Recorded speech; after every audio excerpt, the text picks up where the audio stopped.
Greetings, fellow investigators, and welcome back to our video podcast, Into the Darkness, where my friends and I play the Call of Cthulhu role-playing game. I'm your host, Tom Rayleigh. Our campaign is The Curious Case of Bare Knuckle Bill. It comes to us from the awesome people over at Stygian Fox. Our game master is Jason Melnichuk, and our recap will be given by Kevin Glazner. This is episode 3. So without any further delay, let's begin our journey into the darkness. Kevin? File notes on the disappearance of Bare Knuckle Bill by Leland Brockworth, detective. We had come to the decision to further our investigation into the disappearance of poor Bill Hartlock. We aimed to focus our efforts on the cooperage, which seemed to be the headquarters of the loathsome Green Gang. We left our office, or as we left our office, we detected that we had been under surveillance. 2 louts made an attempt to flee from their watch posts, and we gave chase. By foot and by carriage, we gave chase to these fleet-footed hares, and with skill and luck, we managed to capture one of the men. This fellow was surly and obstinate, and not swayed by a kind word, but he sang like a bird when a strong hand was applied. This rowdy was a member of the Green Gang, sent to watch our actions. He was a lowly man, so his boss, O'Riordan, did not tell him the whys and what-fors of his mission. He was only to watch and report. He knew other information, but because of his low intellect, it was vague and possibly suspect. He stated that O'Riordan had become involved with a lady for whom he procured upper-class gents for unknown purposes. He told us that Seames was an extremely powerful and brutal man, best not crossed. He added that the cooperage had indeed been turned into an establishment for gambling and other vices. And finally stated that poor souls like Bare Knuckle Bill and the hapless gentleman disappear without a trace. We left our captive under the watchful eye of Mr. Markham and conducted our surveillance of the cooperage. It seemed to confirm things that we had been told and already suspected. Henry followed 2 green men and through eavesdropping learned that the cooperage was likely to be deserted on the morrow. We repaired to the offices of Hudson and Brand. I cannot bring myself to call them our own, may never do so. At the office, Reed and I camped out in the library the rest of the evening. He to review maps of the city sewer system in order to locate an egress from the cooperage. My inquiry took a more occult turn as I researched the rune-like tattoos sported by the green men. The sewers were a confusing web of tunnels, but the maps seemed to confirm that there was no way out underneath the building. My findings were more disturbing. In a lesser-known occult work owned by Mr. Brand, titled Pagan Occult Rituals in European Antiquity, I found disturbing similarities between the green rune and a rune associated with pagan blood cults. A blasphemous sigil used in conjunction with blood magic, used to drain this essence of life for preternatural power. With these discoveries having been made, we repaired to bed with the intent to continue our investigations on the morrow. However, our slumbers were disturbed by an abnormal presence. This presence seeped into our dreams in a female guise and beckoned us to worship her and provide her sustenance with our very own life essence. Though each of us was afflicted by this invasion differently, it was agreed that this hideous presence did make itself known to all of us in some way. Having shaken off the madness of our dreams, we made our way to the cooperage as planned. The building was deserted as expected, and we made our way in and through it unopposed. We noted several items of interest during our search, which include literature of the Irish separatist movement, a gentleman's coat containing a news clipping, and an abnormal amount of lamp oil stored on the premises. We also located a stairway leading underneath the cooperage. Our descent led us into a nightmare realm of horrendous smells and the maddening echoes of the pitter-patter of inhuman feet. We moved forward through a damp, narrow tunnel, making our way to who knows what end, when suddenly a nameless thing burst among us. A great cat, tiger-like, but sporting a third eye. This eye was a natural, greenish color, lurid and evil in disposition. From its maw, a sickening tongue flicked and lashed about in search of prey to devour. And so we found ourselves in much dismay. Yikes. All right, guys. So, sorry, Tom, are you going to say something? No, I was. Is the tiger there?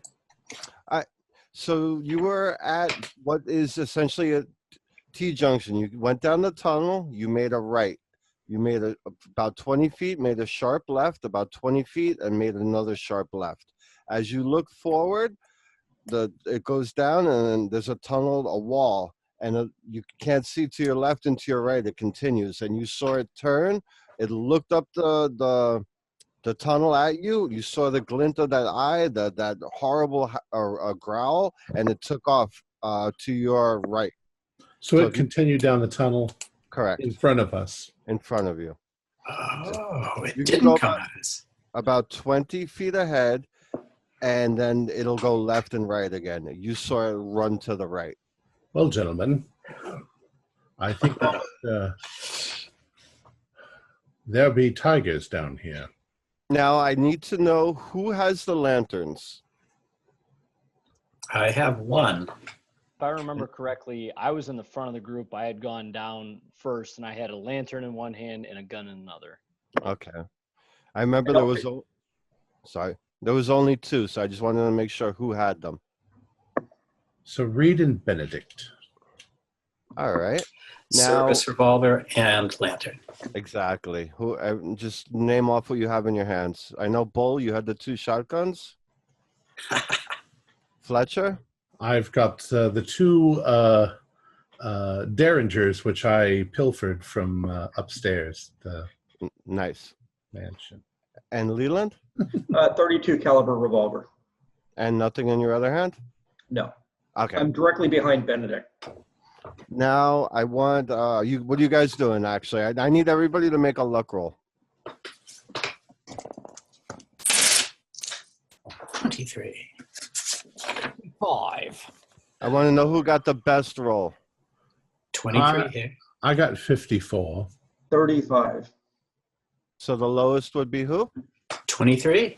All right. So Reed, you're standing there. You have the lantern and your gun held up, and you take a little step, and you hear like a metallic scraping under your foot. And you look down, and you see something glinting under your foot in the light. Oh, I say, hold up. I think something's here. I take a step back, and I crouch to get a better look, bringing my lantern lower. You see a scratched up and slightly dented silver pocket watch. Okay. I quickly holster my service revolver, and I go down to gently lift it up. All right. And in the light, you see it says Ulysses Victor Brand, Hudson and Brand, 33 Golden Square, London, to my good friend. Guys, this is amazing. This looks like Brand's pocket watch. See for yourself. So I hold it out. Reed holds the lantern up for anyone to take a gander. Yes, I do believe that's his pocket watch. So he was down here. This does not seem to fare well for him. He loved this watch. No, not at all. It may be that they're being held prisoner.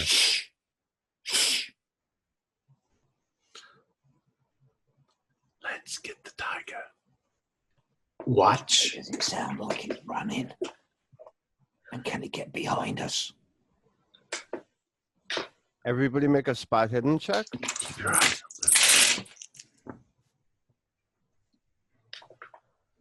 open. Pass. Just barely. Yeah. All right. For those of you Standard. who passed, you know, now that you're looking around the tunnel, there seem to be about at the bottom of, at the ground level of it, there are like these little holes that are every like 20, 30, 40 feet around. Like little passages, too small. I mean, you could crawl in if you wanted to get like this down on your stomach and inch your way through, but Like a drainage passage? kind of, if you shine the light over a little more, you see like scratch marks on it. So if you want to make intelligence or idea rolls or education rolls. Ooh, I got an 09. 32. Who, you know, extreme success there. You like, damn it. These are probably, it's like extra hunting paths, so it can come out anywhere in these tunnels at once. Yes. Oh, geez, this place was designed for it. It could already be behind you or in front of you, and now you hear that growl again, that purr, It's like hunting us. a happy kitty. Watch. In pocket, out comes the Webley. Yeah, gentlemen, perhaps we should circle up and create more of a barrier. Well, there's not much room. We need to move forward, but yes, watch out for the little tunnels when we get up to them. Yes, but what direction? Should we follow where it had gone or go the opposite direction? I feel that we should follow where it had gone at least. So you guys are going to continue to that T? Like I said, it goes left and right. And we Which saw way did the thing go? It went to the right. Yeah. That's I think that I don't think we gain anything by avoiding it. I agree with Leland. Well, if he wants to hunt us, why don't we let it find us? We could back up to the T junction back there, see if there's any holes in the actual where we came down. We came first bit of tunnel. We came to a T junction. We turned right. There's also a left-hand tunnel there. If there's no holes behind that, at least that's a good place to consider making a stand where it can only come at us from one direction. Right. As you say that, you hear a loud, loud roar, and the thing comes leaping out of the darkness. Jeez. All right. Well, anyway. It's going to get a surprise attack, and then you guys could do what you want. Mm-hmm. Let's see. And I'll roll randomly to see who it goes after. Ooh, so we got 2, 3, 4, 5. Tom, it's Fletcher. It's coming right towards you, and it knocked right into you. Make a strength check. Strength. Okay. Yep. I got 25 out of 50, so that's half. All right, the thing hits you. You almost go off your feet. You take 2 points of damage, and you're knocked into the wall, and the thing's trying to sprint down the right through you guys, basically. So, can I try shooting at it? Yeah, whoever it's by dex order. I'm 57. I'm 75. I've got 80. 60. So it would be So Bull, then Fletcher, and also remember you're shooting into the group of you guys. Just make sure. If that's not, basically, there's barely much room to swing the shotguns. So basically, I'm going to take one of them and just jab it into the side of the damn thing and squeeze the trigger. And I'm going to pull right through on one shotgun, both sets of triggers. I'm going to give it both barrels. Make a roll. With a penalty dice because of the speed and the ferocity and the... Oh, I'm doing firearms. I'm not very good at firearms. Oh, no. Just don't critically miss. So I didn't hit it. And there's not enough luck in the world to get me to it. No. Now, was it a critical failure? No. I've only got a firearms of 25, so... All right. So basically, Bolt spins the shotgun around and puts it by it, pulls the trigger, and the wall right next to Fletcher explodes. With the bullets are ricocheting off. And Right. Fletcher, you level your derringers and go for your shot. At the same time, when the thing jumped out and hit me, I probably fell back with my guns like this because I had them out already. So I'm just going to fire. Where you were was the bullet from his gun, and then you shoot.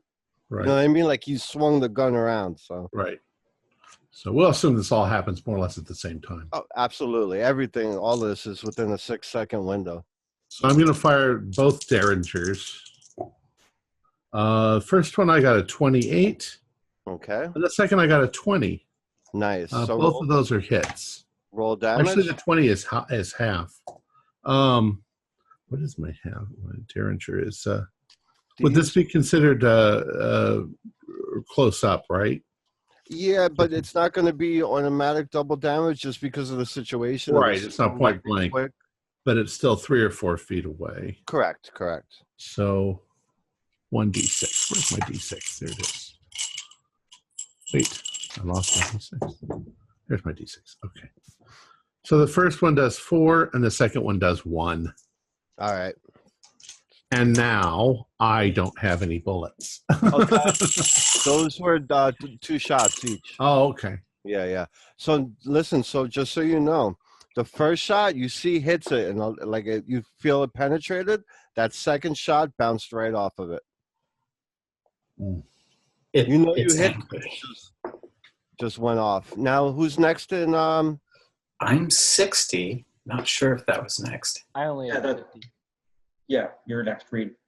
Okay, here we go. Let's see if that army training will come through. Webley, 33. That's a under 50% because I have a 70 handguns. Oh, thank God. Okay, so the Webley hits it, and this is a service revolver, 1d10 plus 2. Go for it. Nice. All right, let's see if this actually works. D10, here we go. D10 plus 2. 6 plus 2. 8. 8, 5, 6. All right, you see it, you hit it, and you hear it, it shrieks a little or, growls a little bit. Great, that must You'll all have to roll for death. Oh, yeah. Now, whoever's next, just roll. Hey, Jason, I want to fire 3 shots with the gun. Okay. So is the first one at point blank as it's coming past us? Just due to the surprise attack of it, I'm going to say no, but Okay. I'm not giving you any penalties for it. Okay, so the first shot's going to be normal. The second 2 shots will be at disadvantage because Correct. The first shot is a. Can I buy it down with luck? Not during combat.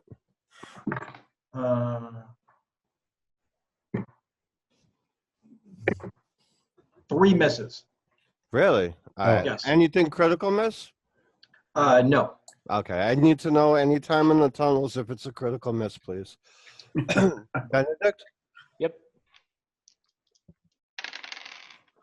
Oh, what are you shooting with? I have a 41 revolver, and I missed, and it is not critical. All right. So you guys all take your shots, and the tiger dips down into the darkness of the tunnels.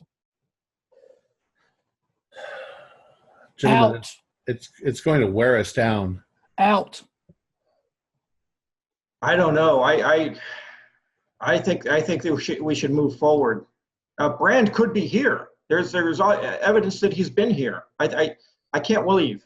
I can't leave knowing that Brand has been down here. We can reassess that, but we need it in a place where it can only get at us from one direction, not 3 or 4. Yeah. Did we see which direction it ran to? The way you guys came. So we can't really get out by retreating because it's... But we can still head in that direction, which gives us the advantage of what he wants to do is chase this thing down, and 2, get us towards the entrance. Why don't we run in the opposite direction from the creature? Then it'll have to catch up to us. Well, it has fewer avenues to attack us at the entrance. If you want to take a stand there, and hopefully it will make itself known there. I agree with that approach, and I don't think we have a lot of time to sit and talk about it. Back to the entrance. All right. All right. Great. And that big echoing roar echoes through the tunnel again. You guys start heading towards the way you first came in, correct? Mm-hmm. All right, so you're heading back down, coming around the loop again, and you're at that first T-junction where you came in. So to your left is the stairs where you first came. You can look down. You're standing. You look over to this way is the stairs that you came down. Ahead of you is the tunnel, and behind you is the curve that you just came around. Can we assume that amongst the 5 of us, we're covering every possible direction it could come at us, so that we're not going to be surprised again? I would say so. Yes. Okay. Okay. In which case, I'm going to break open the shotgun I fired, and insert 2 new shells. All right. If I've got time. The other guns. I'm gonna take my lantern and just kind of take it along the side of the tunnel and check for additional holes, just to see Bull's earlier question if they're around. As you do that, you bring the lantern down towards the floor, and you see a quick movement going back deeper into the tunnel. There was one. You were actually standing right next to one of those holes. Oh, You literally just, if you didn't do that, that thing would have taken a swipe at one of you. So can we back to the stairs and make sure there's no more holes except the one that's in front of us? Everybody make a listen check, please. is that straight up or hampered from our ringing ears? Oh, yeah. You do have, I forgot about that with the shotgun blast. 14, though. Oh, wait, but that's a disadvantage, so I got to roll that again. 20. You said that rolls with disadvantage? Yeah, because you have like that gunshot sound in your ears still. It came out to 25 both ways. I got 25, and then I rolled another 20. Yes. I rolled an 01, Yeah. and then I rolled a 73. Oh. I was going to say an 01, you heard. So I got a hard. Oh, perfect. You actually hear a few men speaking in an Irish accent, and at the same time you hear the thuds of hammers coming from the stair area. Oh, they're hammering us in. Dirty, rotten. We have no choice. We have no choice. Well, Here, pretty kitty. All right, gentlemen, I suggest we all take an opportunity to reload and then sally forth. Yes. You hear one of the voices. Oi, I left you a present on the stairs. I move my lantern over to take a better look at the stairs. There's a finger on the stairs. Oh. He's giving us the finger. You, well, Leland, actually, I think you might recognize the ring that's on that finger. What is it? Your cousin was right, outside with the cab, correct? I'm going to fire 3 rounds at the trap door for the thing, just out of anger. You go for it. You could, you fire right into it, and then you hear, "He's all right. Oh, Leland. He'll be down there after Scara finishes eating you. He'll be the dessert." And now, everybody make a luck roll, please. I want to know who failed the luck roll. I got to 32. I'm good. Anybody fail? Oh, no, that's power. Luck. Oh, I'm good. You got it. All right. So, since you all, nobody failed the luck roll, you're looking at the finger. This guy took a few shots up. You're slightly distracted, but you turn around and the tiger's charging you guys. So it's initiative. He is quicker than you guys, so he's going to make an attack, and then it's back to Dex order for whomever, and he's going to leap at it randomly again. And he missed. He goes sailing through you guys. You guys are lucky. All right. Jeez. He wants the finger. He's flying. Is he kind of leaping through us? He's leaping exactly through you. He was going to try and tackle one of you, but I am going to shove the shotgun right into it before I fire. I believe Fletch has the highest dex. I've got 80. Oh, 80. I'm sorry. Than me. I mixed that one up. All right, Bull, go for it. Oh, 24. I just passed. All right, this thing's diving in. You just jam your shotgun up, roll damage. There's my shotgun. 3d6, I believe. Ooh. Oh, that's right. Short range. 3d6, both barrels, so that's 6d6. Not sure how that. Yeah, go for it. 4, 5, 7, 11, 17, 2, 27. 27 points. All right. You blow through this thing and it goes spinning and it just hits the ground and slides in a bloody pulp. Carry on shooting, guys. Well, I'm going to walk up to it and put my guns up against its head and pull the trigger. All right. Just You one walk of them. Up to it, boom, you blow its head off. Disgusting. I'll yell through the door. Send him down, you bastards. We're ready. You notice a little bit of smoke emitting from the top of the door. We need to continue down the tunnel. So Yes. it comes out somewhere else. Gentlemen, if you remember the amount of explosives that was in that room, we need to hurry. Yes. Go. Do you guys start traversing your way through the dark areas? You come around, you follow. I'm not going to get into all the little details of the alleyways, but they all basically look like what's right behind me. And then finally you come to one room that opens up, and it looks like it's, you know, safe to assume it would be Skara's bed chamber. And there's bones and there's clothing and some boxes. We should probably look for Brand's Remnants. Yeah. Yeah, this is his watch. This doesn't look good for him. So I take a closer look with the lantern. I'll do the same. I'll spread out to the other side of the room so we can cover more distance. And I will reload. I'm also reloading. Everybody reloads. You guys are looking through, and I'll be keeping guard while they're watching. All right. Does this look like something that maybe somebody was living in? Oh, the tiger's den.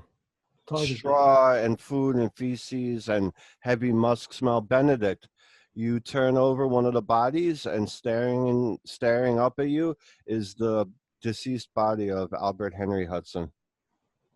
No! I'll be taking it back and be like, gentlemen, it's too late.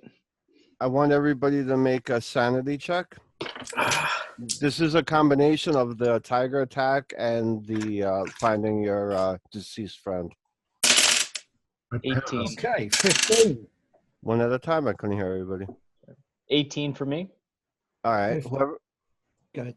50. I'm just gonna say whoever passed, you take 1 point. Whoever failed, take 1d6. Oh no, I failed.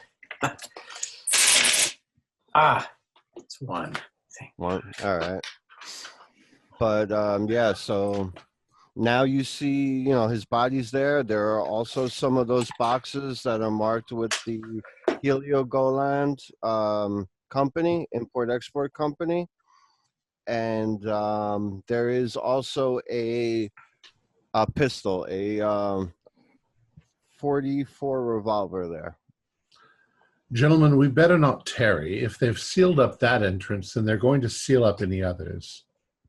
We better get the hell out. Way out. You see at the end of this room, there is a door, and it is locked. All right. I'll point to Fletch, and I'm going to be standing right behind you with my shotguns leveled over the top of you. Is that door going to open this way or that way? It opens inward. Towards us. Correct. Towards us. Correct. All right, correct. so I'll step aside just far enough so that as it swings open, I could shoot into the gap. And I'll step to the other side. I rolled a 97, so I broke my whatever I had, my bobby pin off in the. All right. Let me have a go. Has anybody else got locksmith? Looks kind of flimsy. Why don't we just try kicking it in? Well, let's say it didn't fully break, but you just couldn't get it open. You still have your picks, okay? Yeah, let's just kick it open or break it open.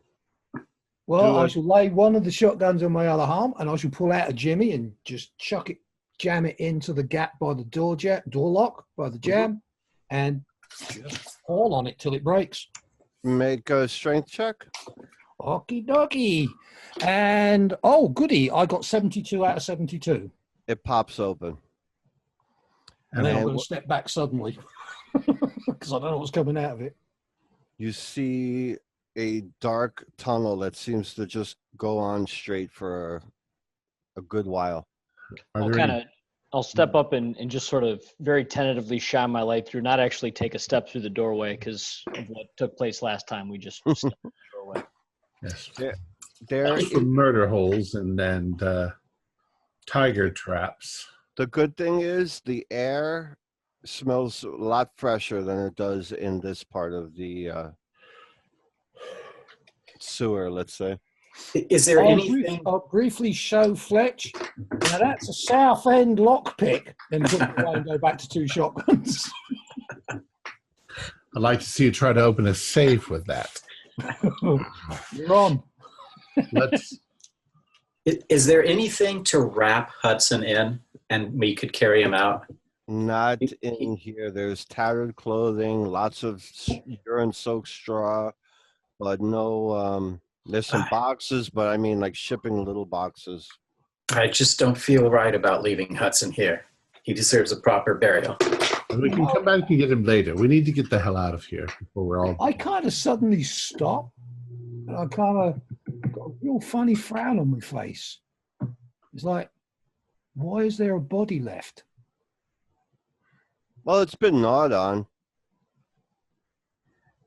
Maybe he didn't taste very good. He did like to eat a lot of curry. All right, that'll work. So you guys start walking down this hallway, and you following it for a good 10, 15 minutes, and it just keeps going. And after a little while, you follow it a little longer, and it starts to get a slow grade up. So it's you're like getting, more towards ground level, or. Okay. And the air is clearing up, you say? Yes. The farther in you get, now at this point you can pretty much not smell the tiger anymore. The stench of rotting flesh.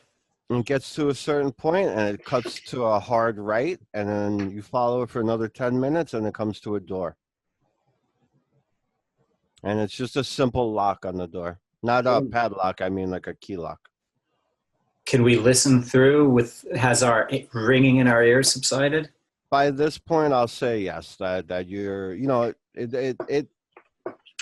a little headache and stuff, but yeah, your hearing's pretty much back to normal. We want to hear and see if we can hear somebody on the other side. 37. All right, so you guys are listening and you don't hear anything. Quite honestly, I think we should kick the fucking door down and kill anybody on the other side of it immediately. Unless we have to hurry. My cousin's in danger. Yeah, let's unlock that door, Fletch. All right, I'll try. Yes, this one, 13. This one unlocks really easy. It opens right up. You hear it unlock. You open the door. Yeah. All right, you open the door and... But I'm ready to shoot anybody who's on the other side. You peer in and it seems to be a cellar, and there are boxes. There is a wine bottle, wine selection. It's like a cold storage room. And then you could see a door frame, and then you could see through the door frame, and you see some vegetables and fruit and some hanging meat, but like a real meat, not like body parts and all. Right. It looks like a very fine, very like ritzy food. As though we're in the cellar of a restaurant. Exactly, a very fine restaurant. If any of you know wine, you look at some of the vintages and you're like, holy shit, this is good stuff. I will step into the kitchen and just to the right of the door, right by the door jamb, and indicate for others to come through. Where do you think we are? Well, we couldn't be that far. We didn't travel that far away from the bridge. Make a listen check, everyone. Pub. 28. That's a pass. 13, Benedict. That's an extreme. Yep.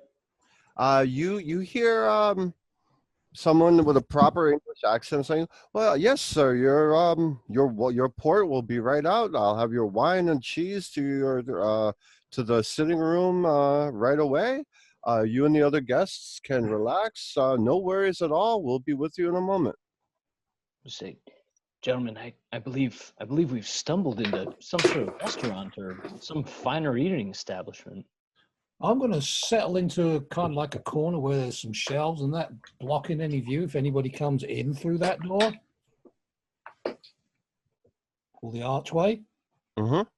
I am going to cover that, and I'm also going to suggest that the last person through the door we came through close it. Now, Right. I do want to ask the GM a question. Yes. As we were traveling to this point, did we have any other options as far as tunnels go? No, it was a straight shot. So whoever went down into that tunnel came here. There's no other choice. Correct. So this place has potential nefarious connections here.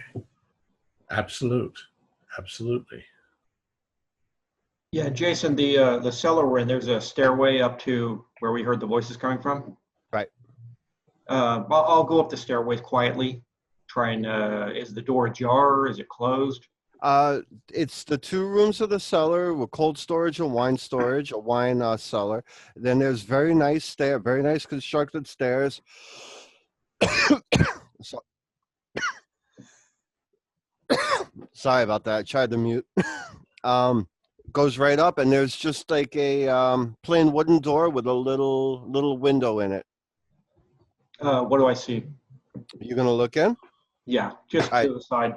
You look in, and what it looks like a full kitchen, and you see 2 men finely dressed in almost like a tuxedo, but it's not because they didn't really have tuxedo, but a jacket with tails, a white shirt. And there's somebody there. You could see he's polishing some silver, and you see another gentleman with a tray of food walking out of the kitchen. Okay, I'll go back and report it to the others.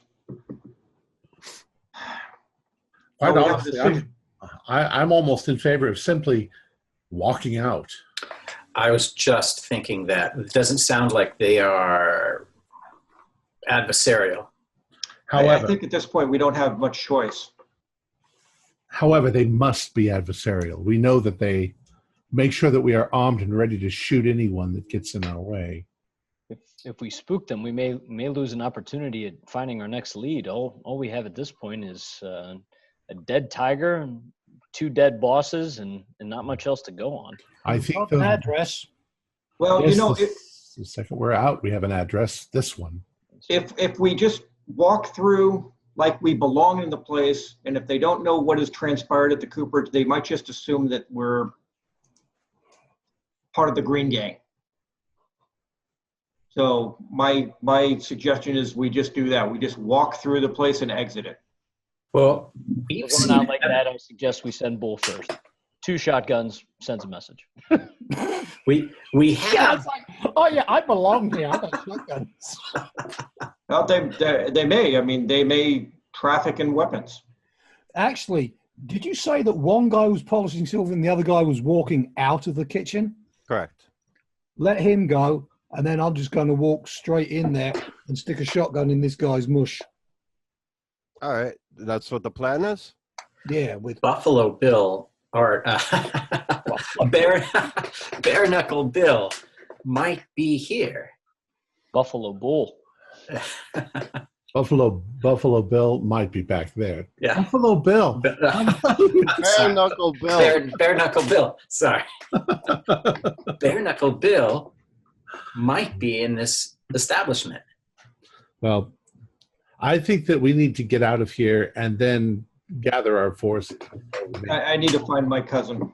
Make an idea roll. 93. I'm 100. 22. 22? Go ahead. 22. That'll work. Benedict, You think what you actually said might not be a bad idea. Just walk out there, pretend like you own it. You know, like you're supposed to be here. Reed's convinced you should just burn the whole place down right now, though. I'm with you. Right on. Now, idea is based on education. Yeah. Yeah. Thing. I actually passed. Oh, intelligence. Intelligence. Oh, in that case, no, I didn't. Here's the plan. We're gonna send Bull out first. You're gonna act like we own the joint and that we were sent by the Greens, and we're I don't know, doing an inspection or whatever. We're coming back from a job, something of that nature. We're just passing through. I'm going to pee in the soup. Bull, knock some shit over on your way out. Would you like me to? Would you like me to knock someone out? Not quite that far. Okay. Just tip over the soup. You want me to just keep walking out like I'm heading towards the front door? Yeah, let's do it. All right. Yes. All right, so the door swings open. Shotgun on each shoulders. The gentleman polishing the silver stops, looks over his shoulder. He goes, good afternoon, gentlemen. Welcome to the Great Hall of Dark Mysteries. Greetings, welcome, fellow members. Right. Good afternoon. And a good evening to you too. And he's just polishing the silver like this happens every day. How may I help you, sirs? Just passing through. Son, no need for your weapons here. The lady is welcoming to all gentlemen. Is there a place you require us to check our weapons, or do you mind if we just keep them on our person? Oh, you can keep them on your person, but there's no need to brandish them. We're not savages. I'll go ahead and just holster my weapon and continue to walk through the door. I'm keeping my weapons out. I'll be They're the first attached to to go. my hand. Sorry. Oh, you know what? You know what? I'm going to do an intelligence roll, which I fail. I'm going to try and pocket a shotgun.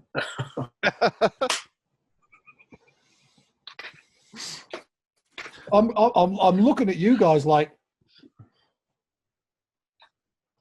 What's for dinner? oh, There's always delicious food being served. There's basically whatever you want. where's the dining room? Right through there, gentlemen. Anything else I can help you with? I'll exit out where he pointed to. I was going to say I'm making my way through the door right now. All right, so basically behind you was the larder, which, was the storage, and then it's a very fine kitchen. You see the door from the kitchen is a lobby with fine rugs, oriental rugs, a set of stairs, what seems to be a cloakroom. If you look over from the other door in the hallway, there's looks like a big meeting room with a table. There's a gentleman or two sitting there, and then there's another room past it, but you can't quite make out what it is. Any indication of an exit? Right there at where the lobby is, there's a main beautiful ornate wooden double doors with stained glass in it. And is it daylight outside? I forget what time we came here. Yeah. It's daylight, yeah. I believe it's only like 10 in the morning or something like that. By the time all this happened, 10, 11. I'll start going towards the exit and make my exit. All right. Yeah, Bull's picking up on his need to find his cousin. So. I would like to take careful note of where we are in the city. All right, so you step out of the building? Mm-hmm. Yeah. I'll give it to you. You guys don't. I'm not even going to make you roll for this. You step out and you turn around and look at the address, and it's the same address that was listed. It's 12 Pigot Street. What was that again? 12 Pigott Pigot Street. Okay. I believe the French pronounce it Pigot. Pigot. And he called it the Hall of Dark Mysteries. House? Dark The mysteries. Hall of Dark Mysteries. And there was a lady present. You remember that newspaper article now that you That's found right.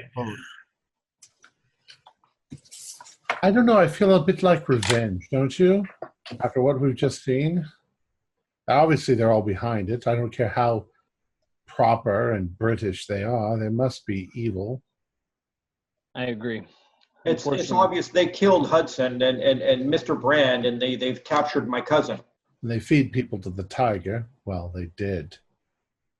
I say we burn the cooperage down. It might be already. There was smoke billowing out of the doorway, wasn't there? Yeah, Possibly, is yes. there any indication there's a big fire? We've only been walking 10 minutes, so No, we walked about 15 in one direction, 15 in another direction. We've been Really? gone a half an hour. Yeah, about half. okay. You look up in the sky and you don't see any billowing smoke anywhere. Should we go in and see what this is all about? No, I think we need to go back to the cooperage. I need to find my cousin. Everybody make a power roll. Uh-oh. 71. Yep, just regular pass. 16. Successful. Fail. Who failed? I did. Everyone else passed? No. For those of you that passed, you smell that same sweet perfume from your dream. Reed, for you failed. You feel like you need to be here. This is the place to be. This is the greatest building I've ever been in. This is really nice. They did have a nice menu back there. And they murdered our friends. Reed, you need to have your priorities straight. We need to get out of here. Just some weird feeling about this place. It's alluring. You look out of it, man. Are you okay? I don't know. I don't feel like there's anything to fear from here. I just have an odd feeling, that's all. After what you saw in these tunnels? I can't explain it. We've already come up against some things that have seemed very supernatural. Very likely, Reed, use your logic. Something's wrong. That's logical. I don't know what it is, but I think what you say is probably right. It's starting to fade now, Reed. I was going to say, Bull's just about to kind of like, wakey, wakey! I'm sorry, guys. I don't know what came over me. I realize, Leland, that you're very concerned with your cousin. However, at this moment, we have an opportunity. We are standing right here, and we know that they're inside. Fletcher, I've known the lad since he's a young boy. I can't just leave him in their clutches. I have to go. If I have to go by myself, I'll go by myself. Do you honestly think they're still at the cooperage? I have no other place to look. If they're not there, then What if we'll they're do something here? else. I understand. If Reed is snapped fully out of it, Yeah. I agree with you, Leland. We need to go quick. He may not be there, but time's wasting. We've All got right. to give him our best shot. All right. We'll side with Leland in this case, I think. Yeah, we don't leave anybody behind. But we're Fletcher, coming back here. He was helping us, and we'll come back. This is obviously our best lead as to what was going on, but let us go now. Agreed. All right. So you guys are going to head back towards. The cooperage as quickly as we can. Yeah. So you want to flag down a cab or? Yep. All right. So you guys flag a cab. It's not a problem. You jump in. Without the green circle on the back. Right. No, just a regular Yeah. cab. Check. And you head back to the cooperage, and there's no fire. The place looks undisturbed. Go in. I assume you go right back to the same room that would lead down to the thing. Yeah. Cautiously. Right, of course. You guys do all your checks. You look around. You don't see anything. You get to that room. The door to the floor is nailed shut. There's a couple bullet holes through it, and sitting on top of the door is a letter. I'll grab the letter. All right, so you pick it up, and it's a couple spots of droplets of blood on it, and it said, "You are cordially invited to join the lady for a feast. Please kindly report to, and then it has the old chapel, 12 however you pronounce it, Peugeot Street, Bigger. Limehouse. It's bigger. It's Sorry. bigger. Actually, all right. Well, while they're debating what we're going to do, I'm going to set down the shotguns for a while. I'm going to take the Jimmy. I'm going to open that hatch, and I'm going to kick a couple of those barrelfuls of oil down that hole, and then bust up a couple more here, and I'm going to start a fire. Now that's before you do that, please. I'm in the process of doing it. You got time? Well, God. those tunnels go under people's houses. You could set this whole part of the city on fire. It's good for the rats. More than likely, you will set the tenements on fire that are 100 feet away.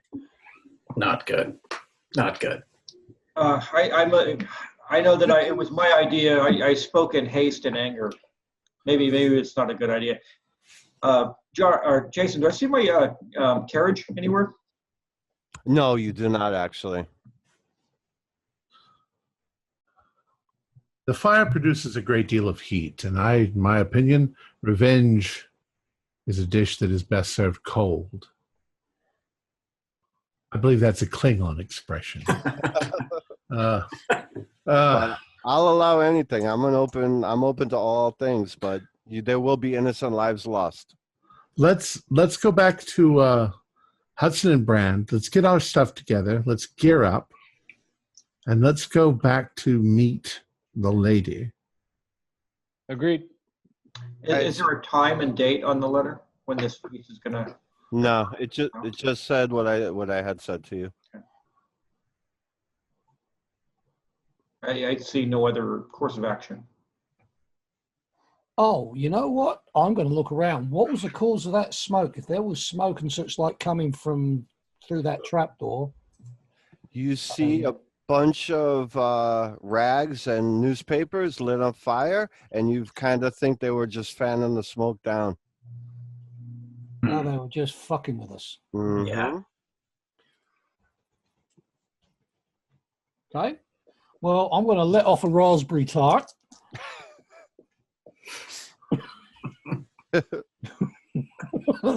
Right, gents. I'm going to leave the oil sloshing around, but I'm not going to ignite it. All right. Can we do a quick run by the office there and gather? Do you think that might be good in our investigation? Just gather some of their paperwork? Yeah, you guys. We're here. I thought you were back to 33 Golden Square. No, we're at the cooperage. He's talking about some of the gangster stuff inside the office. Yeah, there was a cleral office next to another office. It's just empty betting slips, some bills for. I'm getting like that sound again. There's bills, and it's really nothing of importance. Okay. Some Irish newspapers, separatist papers, some, You could take a dump in the bottom drawer. Leave them a surprise for later. Ew. What? You want me to take a Tom Titty in here, Fletch? Leave them There alone. are all sorts of interesting ways to get revenge on people. I say make them suffer forever. Don't just kill them. What's the fun in that?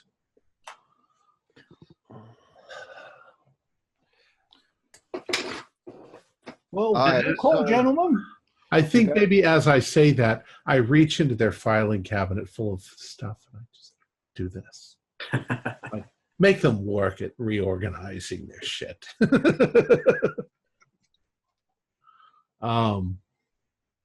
So let's head back.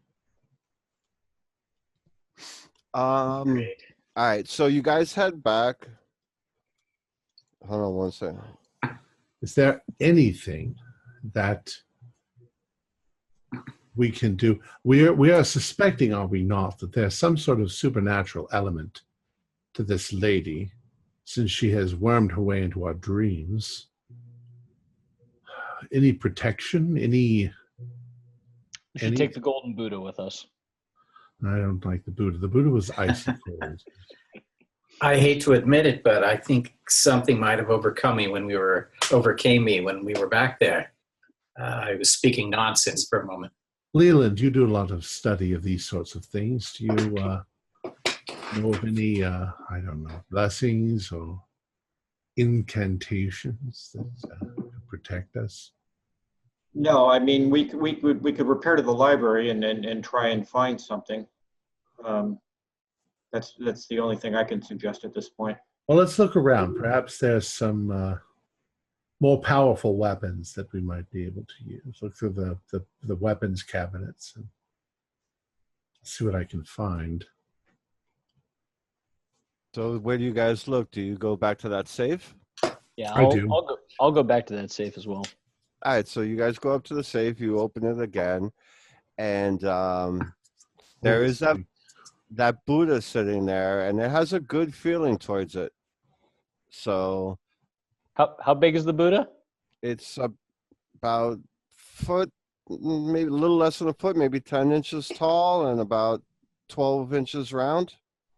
And it's made out of a weird stone, actually. You can't place it. You guys can all roll, but no matter what, you still can't place the stone. It's very cool to the touch. And it's definitely a Buddha. It's a Buddha, 100% a Buddha. Well, the Buddhists are not scary, dangerous people. I assume that this is some sort of peaceful thing, unless it's cursed. I'm gonna pick it up, and I don't know if there's like a satchel bag about or something like that, but I'm putting it in a bag and I'm taking it with us. So now, hold on. You pick it up, and when you pick it up, a little faint glow goes around it. Oh God! And then the little glow goes around you, and you feel lucky. You feel very lucky. All right, boys, I'm feeling lucky. You get a bonus dice to use twice at your choice. Fantastic. All right, I will set the Buddha back down and say, No, I no. think that's enough luck. Let's pass that all around to You everyone. want to you feel the need to keep it in your little backpack or something. All right. Yeah, I'm gonna place it in my satchel and take it with us. What else is in that safe? Yeah. I think you said something about a Stone. golden armband or something. Yes, there is a snake, a coiled snake that looks like it's maybe copper. It's sitting about like maybe it's definitely like a bracelet, an armlet, a bicep. You know, there are those little black finger bone type things, and then you notice there is also 2 daggers that you didn't notice before. I'll pick up the daggers. Do they look All right. sinister? No, they look like they're made of possibly silver or silver inlay. Ah. Very, very light, almost as if, I don't want to say there's no weight to it, but they're perfectly balanced, let's say. I'm going to flip them a couple of times because knives are one of my skills. Well, You if they're have- silver, silver traditionally has a bad effect on bad things. You have knife skill? Brawling, fighting brawl? Yep. So And also a throw. Oh, you have a good throw. Perfect. So you flip it in your hand, and the handle lands perfectly in your hand. So you start messing with it, and you notice that you almost try and grab the blade, and you still get in the handle. It's like perfectly. Knife twirling thing? Yep. You do that, and it's just like perfect in your hand. I'm going to put that thing on my arm. All right. You put it on your arm, and it kind of like squeezes around you, and the head turns a little bit like that. And you instinctively, like if you've done it 1,000 times, you take it out and you pull it, and a rapier comes out of it. And it's like extremely flexible, but it's like the whole rapier coils around your arm, and it's almost like a whip sword. Excellent. A whip sword. Yo, Those it'll go rigid, but then when you twitch it, it goes almost limp, and you could put it back into it'll wrap right back around your arm. So gentlemen, whenever you use it, it'll be an automatic surprise attack if you initiate combat with it. it would appear that Brandon Hudson left us more gifts than simply this property. I was a little afraid of some of this stuff, but maybe it's very helpful. 1d6 plus 2 damage is the sword. There is a box of bullets in there, and on inspection of the bullet, there is like some sort of a symbol carved into the heads of the bullet. How many bullets? What's the caliber? 12 bullets, and now that you say what the caliber is, you're looking at them, and they look like shotgun shells, but to Leland they look like his service. Oh no, Leland has a 32. Reed has a service pistol. They look like service pistol. To you, they look like your revolver. To you, they look like shotgun shells. Reed, why don't you take some? We ought to spread the wealth around. Who's our top shot? I've got many years of military training, 75%.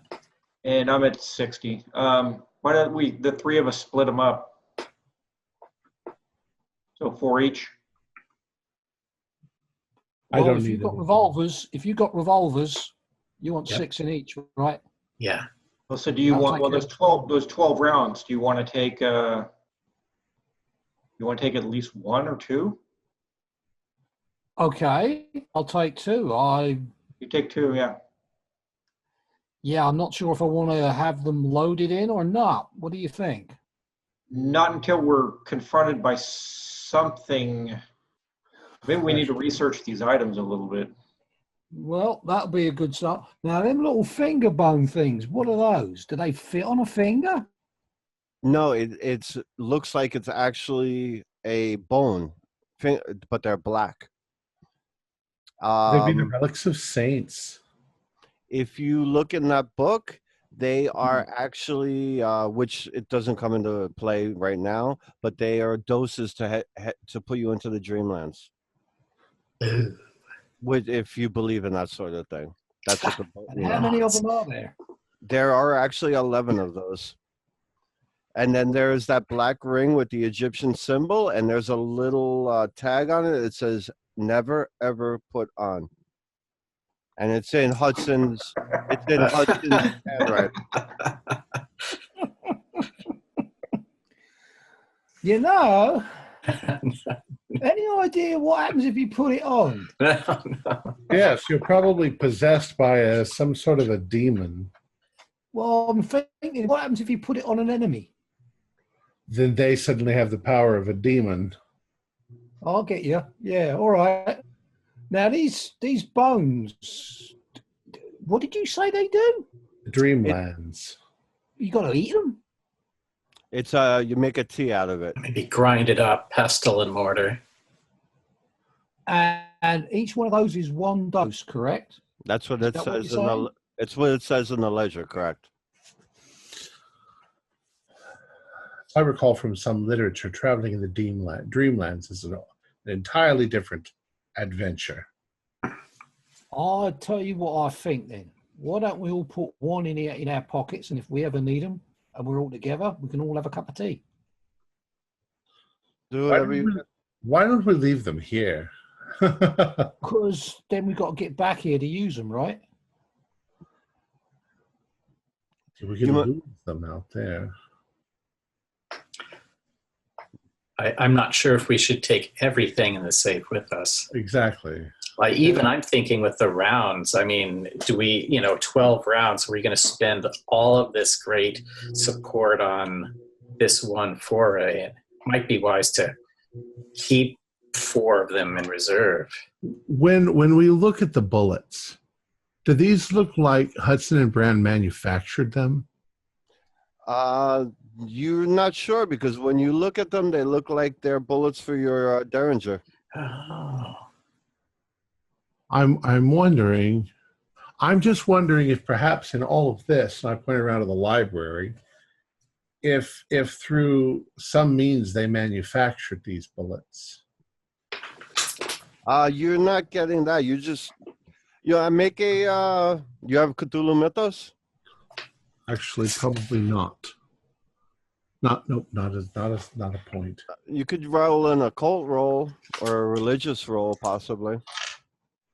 77. Yeah, no. I don't have much No. occult, but I'm just sort of, and my character is just sort of, maybe it's a renewable resource, is what I'm saying. Oh, you're not sure yet. You'd have I to don't see know. once you. Yeah. Gentlemen, here's what I would suggest. The bones don't appear to be outwardly helpful right at this very moment, and I would basically suggest that if the ammunition doesn't get us through this adventure, then we won't have a second chance at another adventure. Exactly, yes. Why don't And we, they appear to be, well, if they're here, they're probably anti-baddie.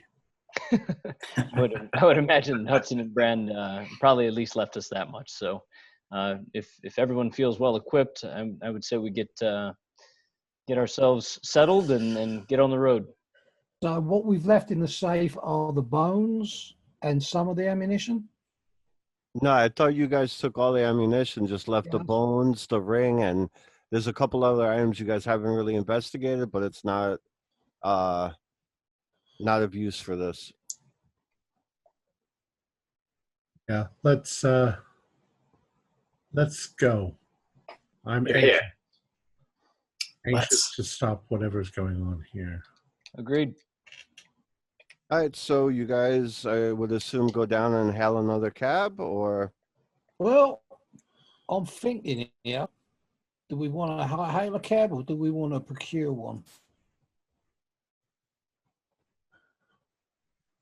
I don't know. Who's our cabbie? Is that Leland? Well, No. it could take hours to. They've stolen my cab. They've kidnapped my cousin. It'll probably take me hours to get another cab. Right, and I think basically if we go where we're going, we might just find your cab there anyway. And your cousin. And your I cousin. can only hope. Let's just hail a cab. It'll take us 5 minutes. Agreed. Agreed. And on the cab journey over, what's our objective here? I don't know. Go inside and find out what the hell's going on. I think we all owe this lady a visit. And shoot them all if we need to. Be wary of some sort of delusional thoughts that may come across you. My suggestion also is that you conceal your weapon somewhere so that when I'm sure that they'll take precautions.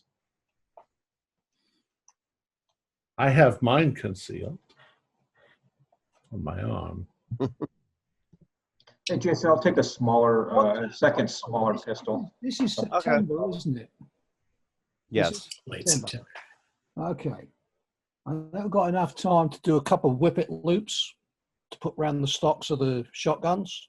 I'm not going to wear them under my overcoat. All right, you could do that.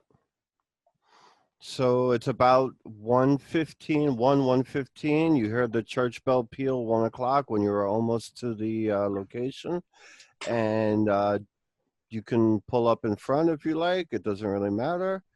And the building is sitting there. It's a very old, very ornate building, stained glass windows on the front. The shades seem to be closed on the second and third floors. All the windows are down. Does this look like it used to be a church?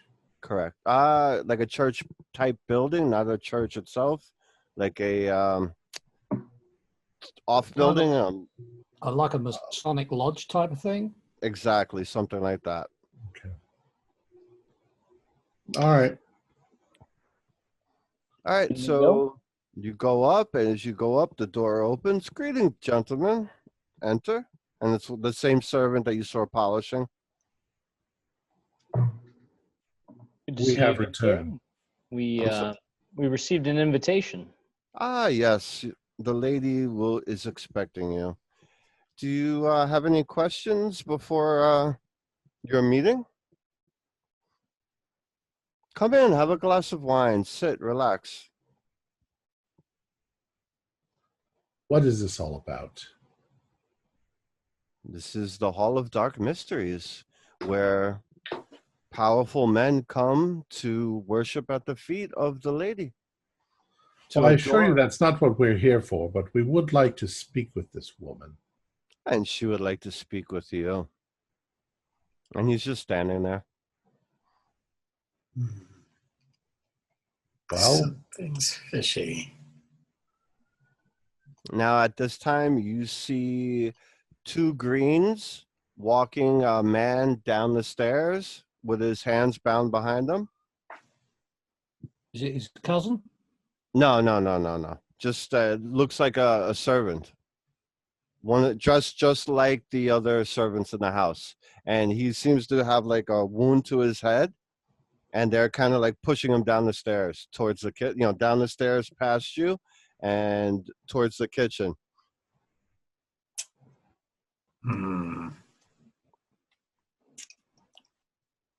Well, what's this all about? I say to the servant. What are we going to do? What's next? Well, it's private information only for the lady to divulge. Well, let's get to it then. All right. And then he claps his hands, and you see a flight of stairs, and they go up along the wall. So it's actually, you could see up the hallways, like you could see all the way to the third floor.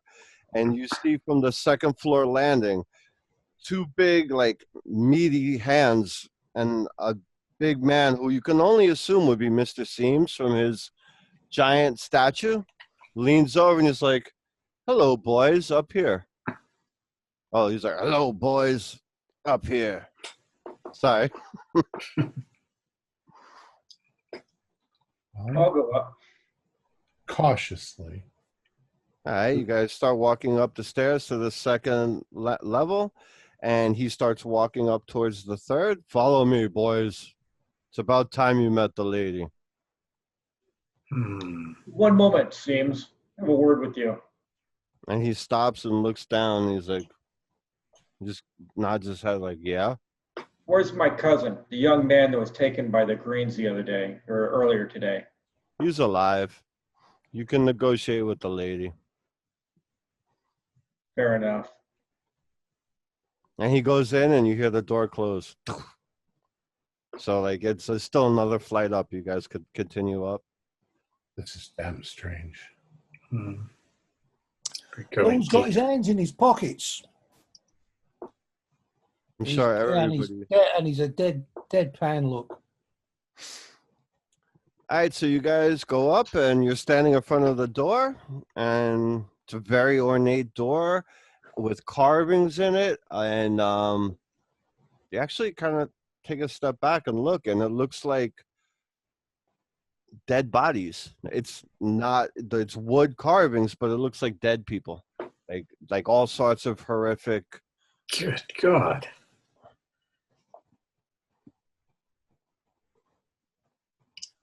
It fits with what we've seen so far. Guard yourselves, gentlemen. All of us. All right, so somebody opening the door. Yep, I'll go ahead and push it open. Push it open, and you see inside, and there is a very large room. There's like a dais about 3 feet off the ground with red, rich carpeting, and almost like a throne sitting on top of the dais. And the throne is carved with this cherry red wood, and it's all sorts of disfiguring, brutal scenes of execution. And as you look in, you see what looks like a privacy screen of a nice little painted tree line and stuff. There's a body on the floor with its face facing the screen with its hands tied and bound. And then you see that hulk of a man, Mr. Seams. You see standing next to him O'Riordan, and then you see a 6 foot tall absolutely gorgeous porcelain-skinned woman standing there looking at you. And she says, welcome. Oh, not creepy at all. Not creepy at all. And she's, everybody make a spot hidden, please. With a bonus die, because it's pretty obvious. 80 and 90. Jeez. Pass right on. the mark. 95. I've got a Pat? hard 32. Most successful hard roll. All right. For all those who passed, I want everybody notices this. Everybody make a sanity check, but you notice that her neck looks like it at one point it was completely severed from her body, and there are big carpeting staples holding her head on. That's the only blemish that you see on her body. She's like a 90 on for her skill for appearance. She is like absolutely, utterly gorgeous. Now, which way did this door actually open? Into the room? Out of the room? Into the room. Mm-hmm. Okay, I'm going to let the others go in. I'm actually going to stand in the doorway, and my left, well, depending on which way it hinges open, one of my feet is going to be pushed up against that door so it stays open, and I'm not crossing the threshold unnecessarily. If you don't mind my asking, miss, what are you? Oh, I am a lady, but you may refer to me as the lady.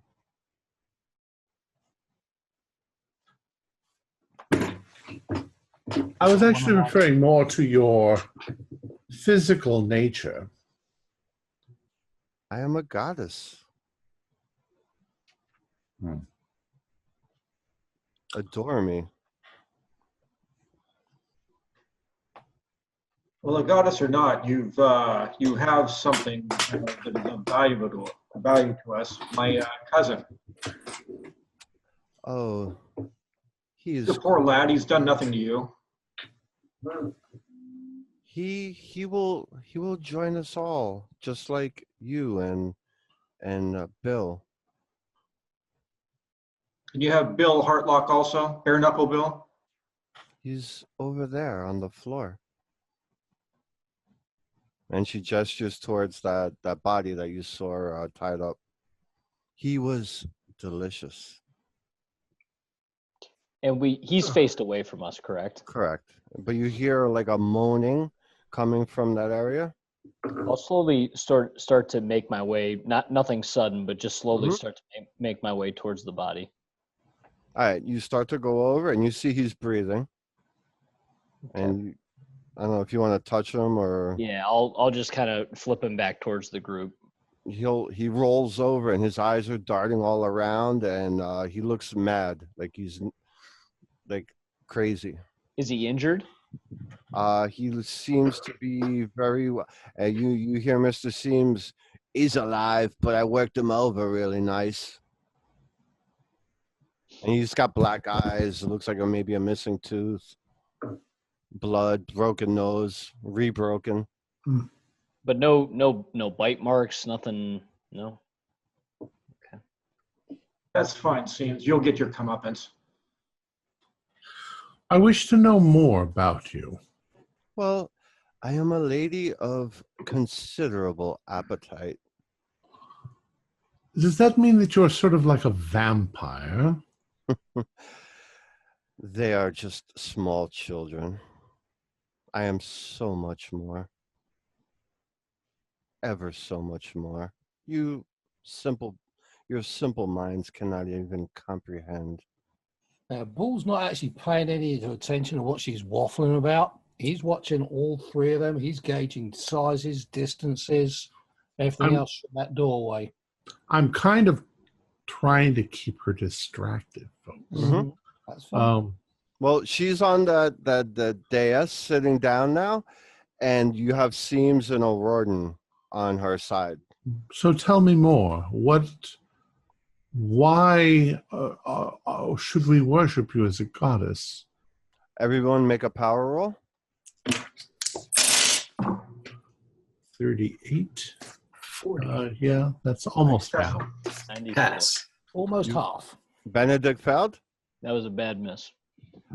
You see every reason why you should worship her. She is a goddess. Everyone else, you feel that sweet smelling perfume and almost like a hazy drunk feeling. Not drunk, but like when you just had a few drinks and you got that warm bubbly. So I'll look at the group and I'll go, gentlemen, she's right. We should worship her.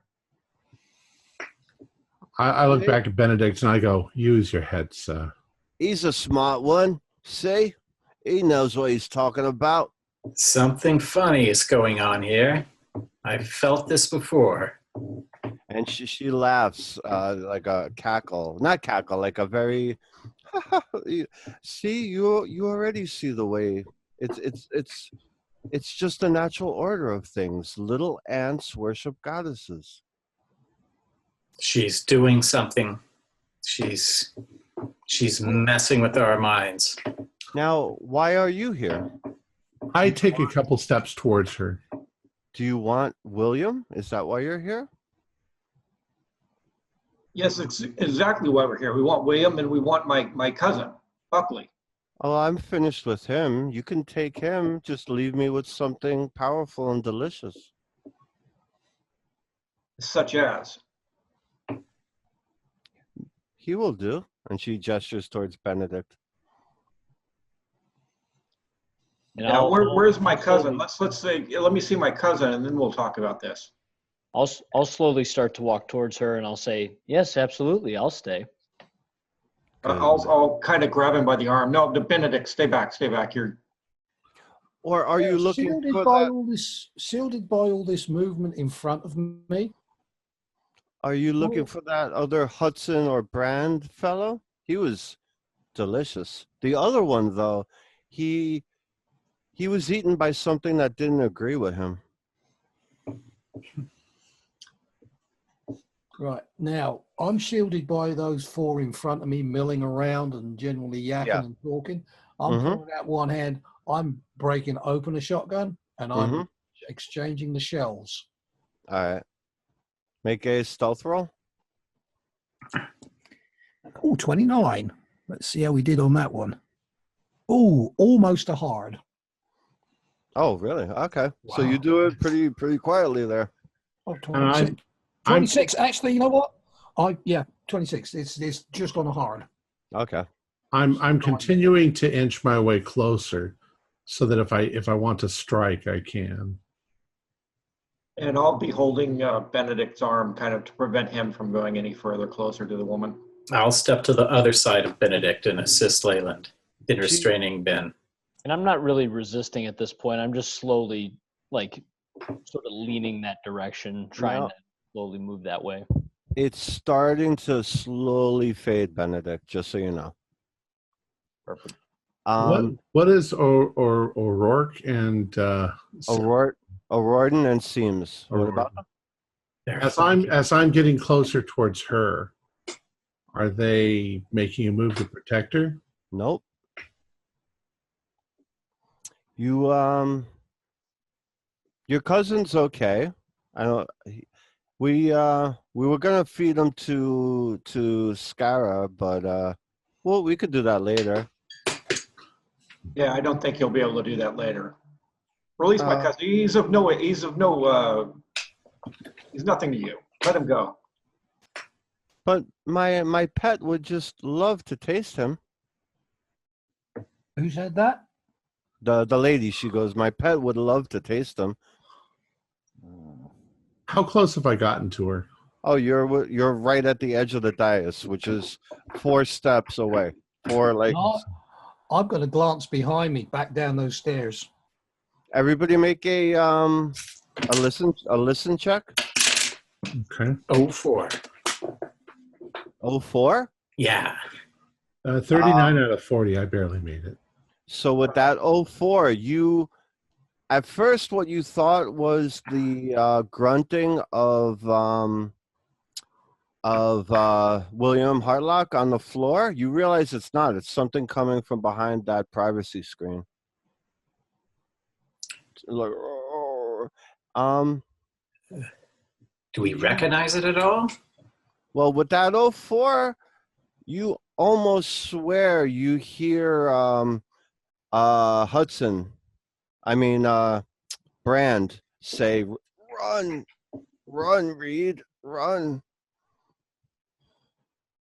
Brand or Hudson? Oh, Brand. Brand? You're looking for Brand? He's right behind the screen. And she laughs. Go take a look. I'm sure you want to see your old friend.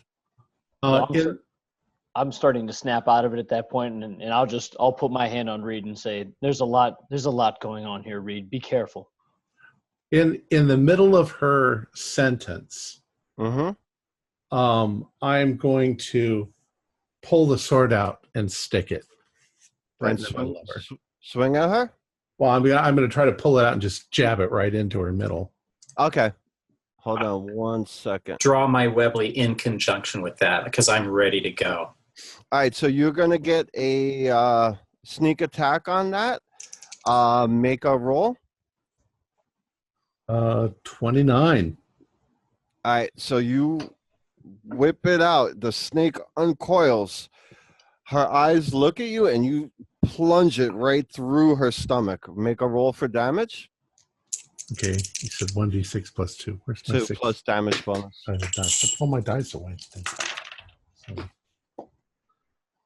6, 7, 8. 8. All right. It goes right into where her belly button would be, and she kind of takes a deep breath And pull it out. And some blood, you see some blood staining her dress, and she looks up at you, and she's like, a little cough, and she's like, that kind of hurt, but I'm a little more pissed off about my dress, you bastard.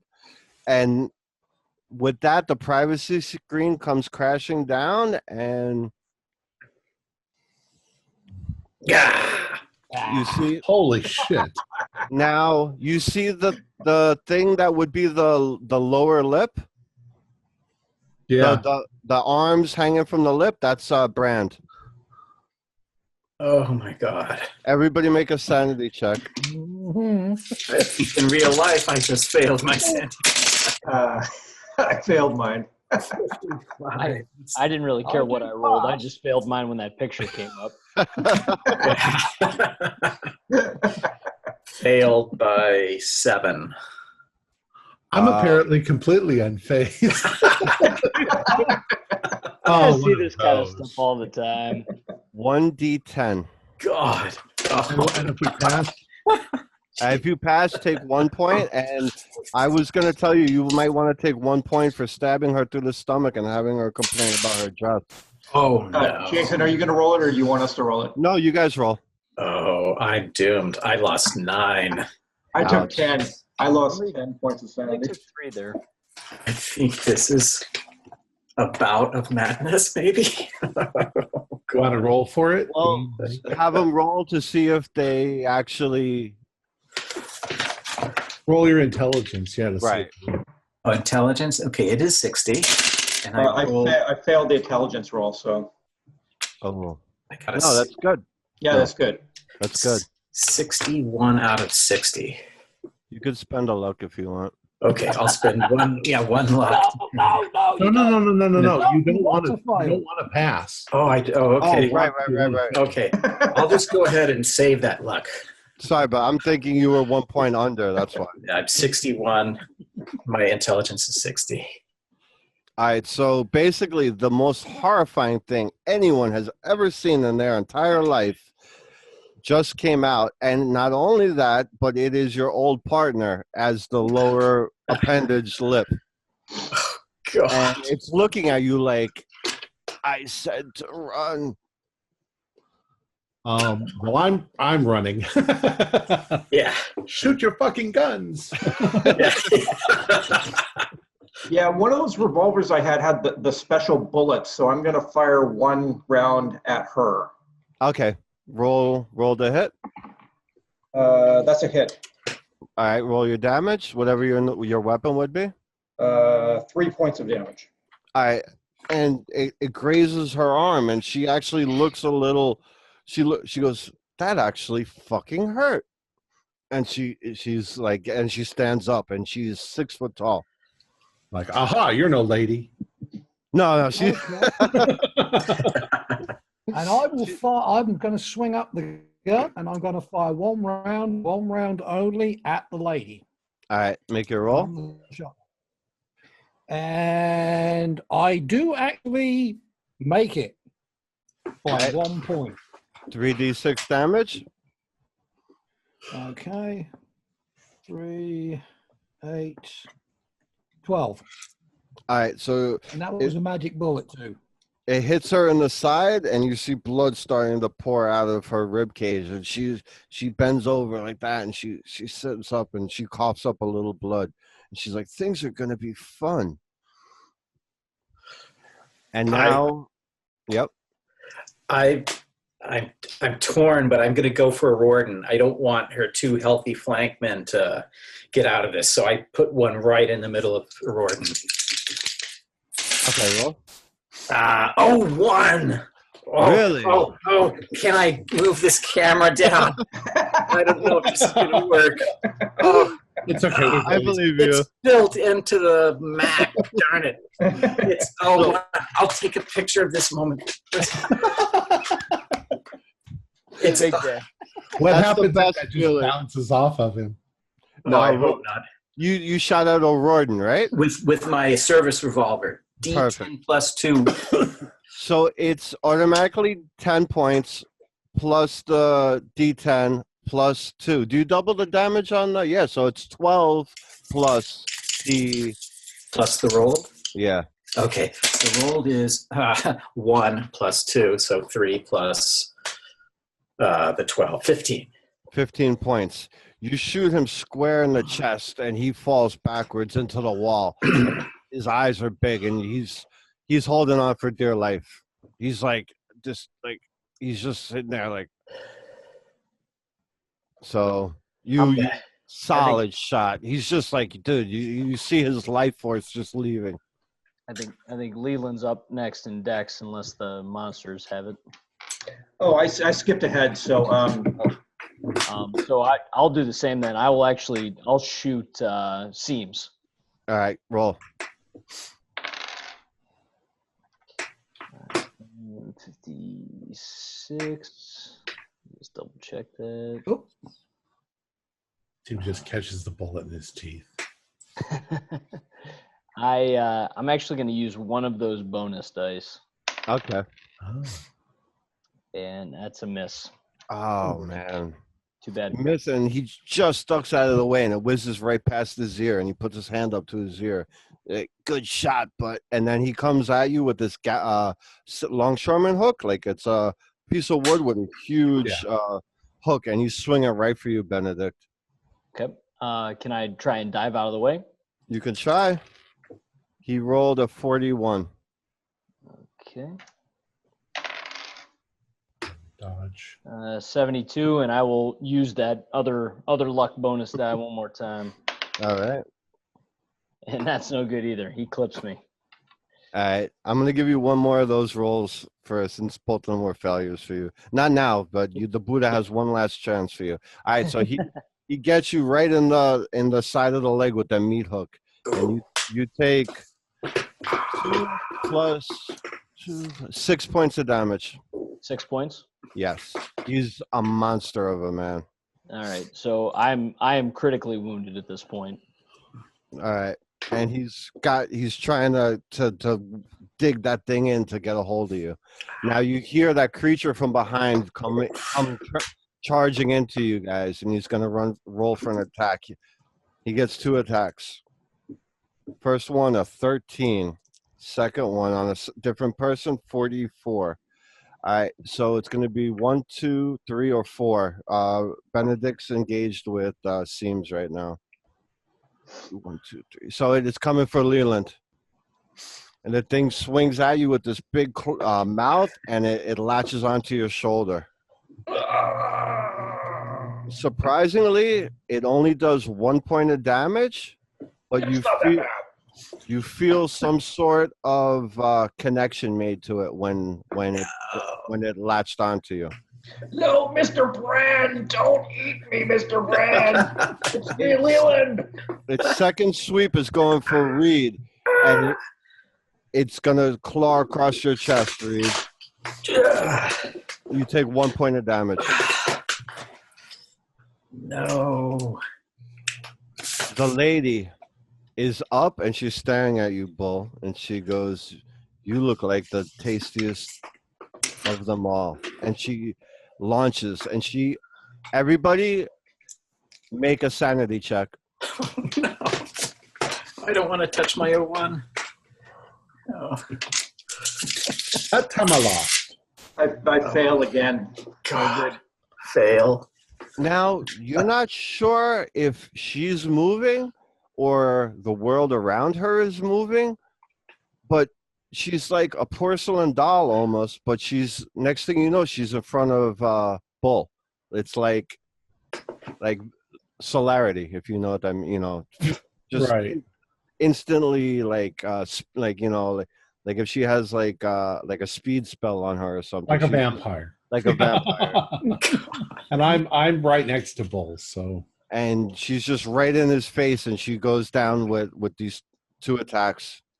Mhm. Is there an effect on the roll? I missed my sand. Oh, at 1 point. Okay. 17 on 17 on the first swipe. Luckily she missed you with the second. I would actually dodge that anyway, probably by stepping backwards. Make a roll. Ooh, I get an 02. 02. All right. And You I got can take my camera off. Oh, nice. Wait, that's a 20. Hello. That's an 02. When you do that and your background doesn't move, it's kind of like Max Headroom. Yeah. Yeah. I remember that. Yeah.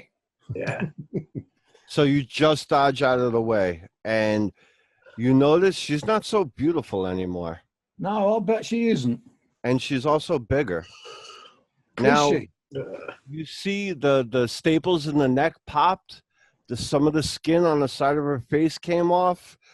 Where her dress is ripped, the staples are pulling away, and she's this rotting, almost like a zombie-like, corpse-like creature underneath this beautiful skin that she's been tailoring onto her body.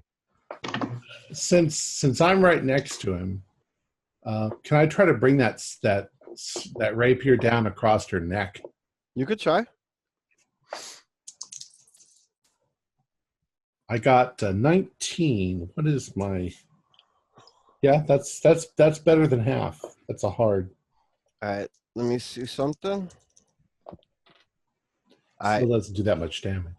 She goes to grab the blade, and the blade's so flexible it just kind of bends around and slices right on her throat. Little damage. What was your damage? 1d6 plus 2. Oh, I thought you rolled it already. That's fine. Oh no, 3, 4, 5. 5 points. All right. It seems to do a little cut on her neck. Okay. How about you? Maybe I do this. All right, now back to the top of the initiative. So, Bull? Okay. Well, she's nice and close and coming after me. She's going to suddenly find out I'm taking my left hand out of my pocket. I had the shotgun in my right hand, and it's clasping one of those silver knives, and I'm just going to zip it right up into her. Fighting brawl? Mm-hmm. 42. Roll. That's, oh, damn it. I'm going to take 2 points of luck and make that a hard. You can't do that in combat. Okay, well then it's just a regular. All right, so you slice at her, roll damage. It would be 1d4 plus damage bonus. Okay, nothing special for the silver?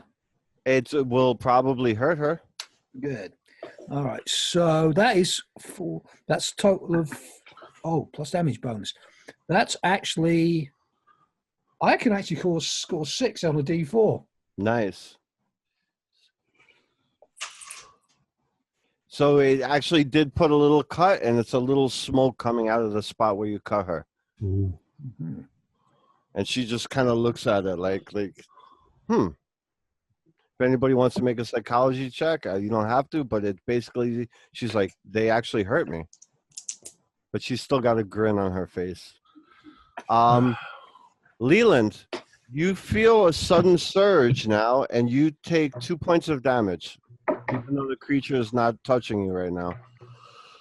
And for any of those that are watching, the lady seems to be a little, that little wound that you just put in her seems to start to close up a little. Oh, Oh no. why couldn't we be Christians? Next on Dex order, Actually, when do I get my second attack? are you doing 2 attacks? I could do, yes, but I don't know So- how you want to sequence it. You could do it now, but you do the you're using yeah. It's not boxing, so it's just regular attack with the penalty die. Okay. Okay, that's 31. So that is, oh, yes, that's a hit. So roll damage again. Actually, that's a hard. So 6. That's another 5. All right. You come around, you swing in, you jab the other dagger into her side. She bends over a little bit and she looks. Next Can I on actually Dex. reach in there and wiggle them around? Next round. Okay. Who's next? Reed, I believe. 60 Dex here. All right. Roll Oh. your. Okay, so I take a step back from the beast. Mhm. I really want to take out the 2 flankers of the lady. I know I can do some damage against seams, so I just spin and put around, try to do center mass shot. Oh, man. No, not working this time. 81. He's got his hook in Benedict, and as Benedict trying to get his leg free, he pulls him down, and the bullet just sails over him. Leland. Yeah, I will. Forgive me, Mr. Brand, and I will shove the pistol barrel against his body, head, whatever. I will fire 3 shots. So this is at point blank range. Point blank, yes. Okay. So the first shot's going to be with advantage. That's a hit. Second, since I'm at point blank range, I think it negates the disadvantage on the second shot. So the second. Correct. That's 2 hits and 3 hits. I roll the damage for all of them. 1, 5, 7 points of damage. How many? 7 points total. 7 points. All right. So you're firing into this thing. The first 2 shots hit like around him, and the third one, and it just basically blows his head off. Forgive me, Mr. Brand. And it's just the head part is just kind of dangling there, although the creature is still mobile. Benedict, you have a meat hook in your leg, and Mr. Themes is. I'm gonna. I'm assuming. I mean, he's done 7 of my 8 points of health, so I'm pretty much crippled on the ground at this point. So I'm just gonna raise my revolver and just try and bury one right in his chest. All right, roll for it. I'm gonna have to use that bonus die. There we go. 22. All right, so that's actually hard. All right, so roll your damage. Okay. Check here. Okay.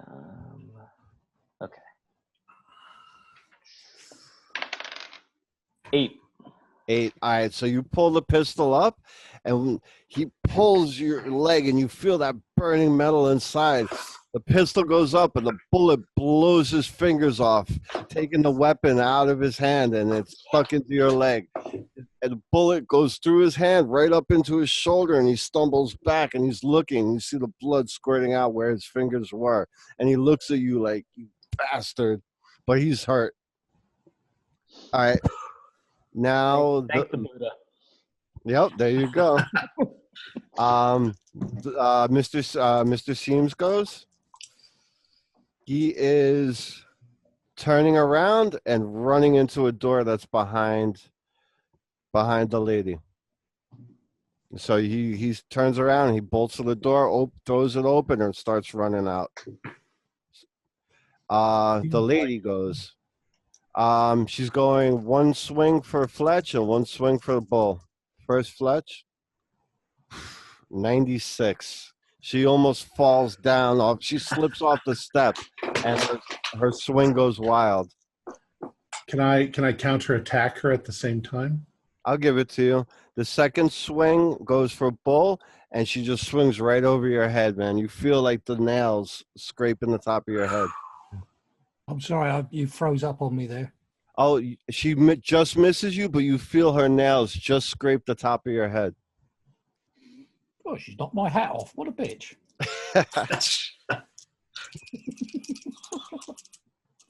Right. Well, well, is it my turn right back? Fletcher was going to counter strike, and then you go right after. Right. Or My counter strike once again with that sword thing is I'm going to try to put it right through her throat. All right, just roll. 49. That's technically a miss. All right. So you swing and it just misses her. Bull, you start to get your shot ready. Leland, you start hearing, even though the dead head of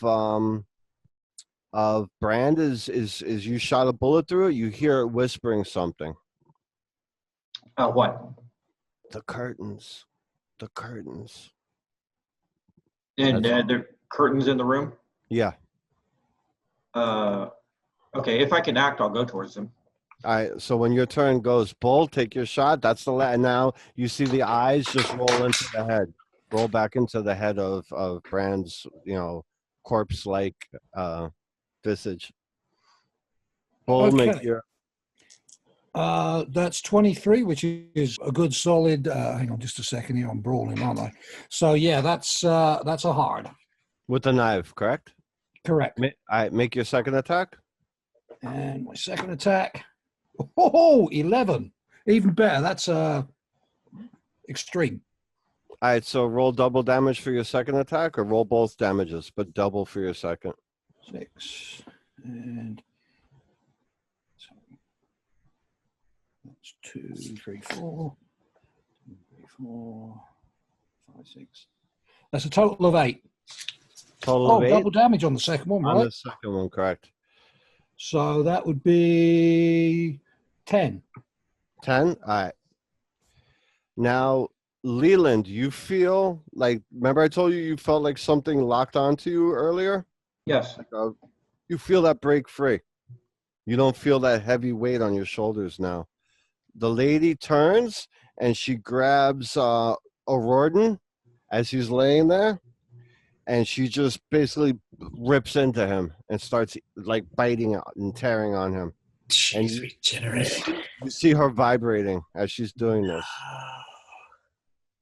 Well, she's completely vulnerable at the moment. Get her, You bet. get her with everything we go. Bull be right on top of her. He's just grinding those knives into her. Question for the GM: is the room dark? It's very dark. Okay, Open so the there's curtain. there's no light. Curtains. Leland? Can I act now? Yes. I will go to the curtains and pull them. Make a Pull them strength check with a bonus dice.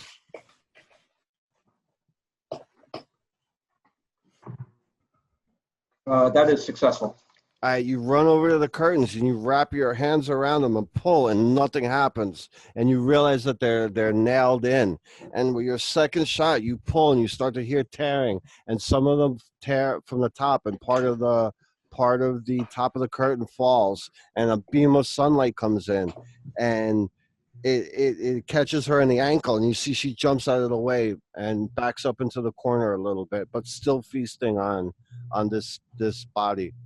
And then Push her into the light, man. Push her into the light. the body gets thrown by her, and you see she grows again, and she's about 7 foot, 8 foot tall right now. Up through the curtains.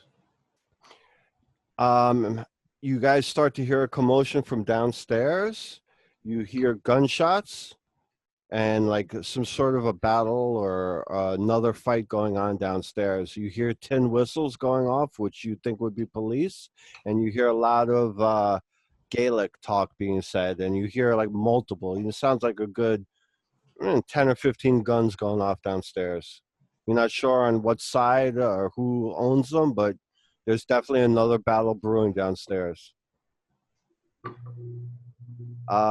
Benedict, you have a severe wound. You might want to. I'm not sure what you want to do. Reed, you did not go this round? What's your action? Did the drapes being pulled down already happen? Like They're partially pulled down from the top right of it, but they're all nailed in place. So, and Leland is wrapping his arms, putting all of his weight and kind of jerking them backwards. If Reed sees the effect it has on her, Reed's going to run over and start pulling all his might. With that extra help, both of you, with the combined weight and strength, rip the curtains down, and sunlight starts streaming through. It is stained glass window, though. Do I have a half of any more action?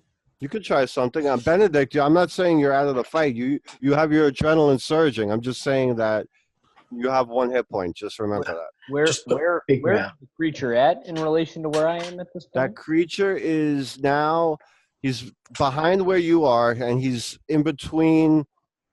Bull and Fletcher are at the dais fighting the lady. Then you have the creature, and then on the other side of the creature is Reed and Leland. And you're kind of almost off by yourself. But is the creature dead? No, not at all. Oh, even though he shot it in the head? Yeah. One of its heads. One of its Exactly. Point. You got the exact point. One of its heads. All right, I'm gonna use this particular round to try and back myself up further. Just try to get to a corner. I don't think my leg's working at all at this point, right? So I'm just gonna try and scoot backwards to try and get some additional separation. You can get yourself back up into the door frame of the to where the I wouldn't go to the outside the door because you hear gunshots, but to the door frame, and that's exactly in the line of where the sunlight is coming in. Perfect. Reed, you wanted to do another action? Yeah, with the third round with my revolver, not taking any action to focus, just lay it into the window and put around through it. You just put it around through, and some of the glass breaks, and an actual beam of sunlight's coming through now, lighting up the room a bit more. We're at the top of the round. The lady is definitely reacting to the sunlight. Her eyes she's thrown O'Riordan's lifeless corpse to the ground, drained of all power she could. And she turns around with big eyes looking at the light and back to you. And then she's looking at the door behind her. The one that Seams ran through? Correct. Yeah. Tackle her and put her in. Bull's right on her. He hasn't backed off. He's been grinding those knives into her. He's not. Roll your 2 knife attacks. Is there any furniture in the room? There's chairs. There's her throne that she was sitting on. Are the chairs the kind of chairs you could pick up?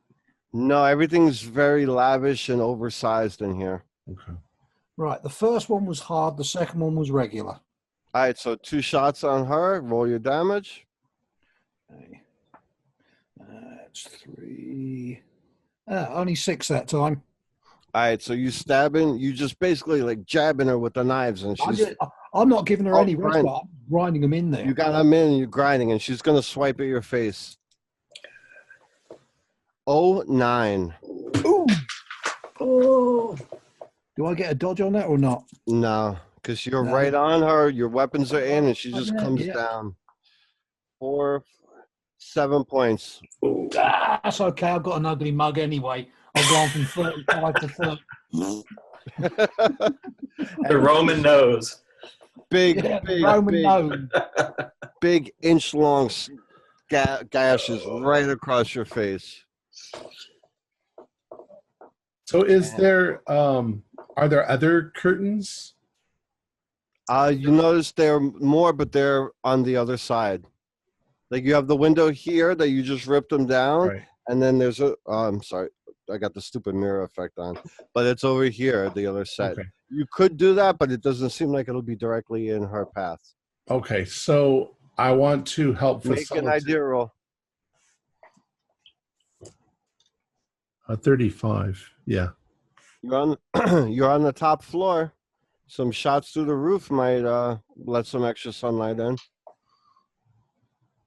Not with Derringer. Yeah, Derringers. Didn't say with Derringer, just the idea of exposing. Well, my idea is that I want to open up that window even more. So I asked about a piece of furniture. If there's something I could smash through the window. There's a drinks cart there that you feel you might have enough strength to pick up and launch through it. Well, then I'm just going to run at the window and smash it through the. Not the brandy.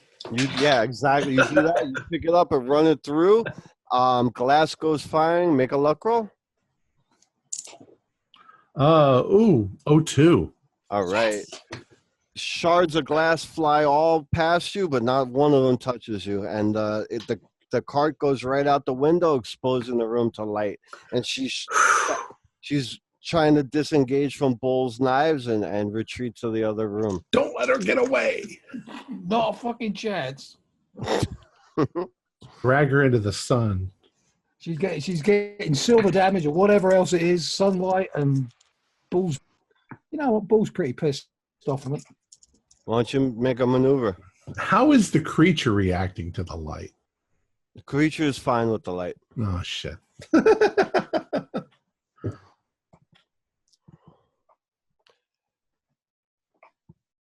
Everybody make a power roll. Is everybody okay with going a little over? Obviously. We're close to the end. Sorry. We're close to the end. Yeah. Oh, I also got a no one today. We're 2 for 2. There, Reed. All right.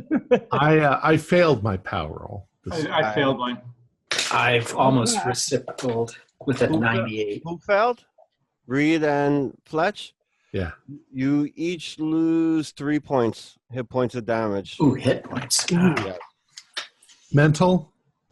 Physical, like you withered. She just She withered us. She's mentally pulling your life force. Oh. All right. So Bull, make a maneuver check. Okay, that's a dex roll, right? Mm-hmm. Okay, 37 out of 80, so that's a hard. All right. Now, you think with a little bit of help, you might be able to get her pulled right into the light. You got those knives in her now. You got them sunk in.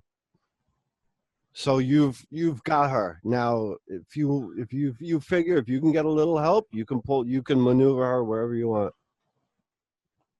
Help me give her a shove! Help me give her a shove! Whose turn is it? Tom, you just went? Yeah. I broke through the window. She's not doing anything, so if you guys want to pile up and assist, I'm all for it. Yeah, I'll assist. Is Leland and myself, who were at the window, we're on the far side of the beast, though. Can we effectively make it around the beast without it intercepting us to her? Make an agility check. All right, Dex. Yeah, 60. Can I use luck for that? Absolutely. Yeah, I just needed 1 point of luck. I made it. All right. Reed, what did you get? Oh, I think I fell into the beast's mouth. I rolled a 99. All right. So as you're going to move and dodge, you think you go left and you want to go right, and the thing just latches right onto your shoulder, causing a great distraction to let Leland and Benedict fully charge the lady. So Fletch, everybody except for you, who's taking care. I got the creature. I got. Are able to manhandle her, and she's fighting you every inch, and you're just slowly trying to push her back into the sunlight. Everybody make a strength check. I want hard successes, hopefully. 0-1. Oh, wow. I got 28, which is I, hard. 16. I got dragging with- 19. 19. So that's a hard. All you guys are struggling with her. Bull's got the knives in her stomach and in her rib cage, and you feel the ribs cracking. And Leland is like, I want my fucking cousin, and he just pushes her.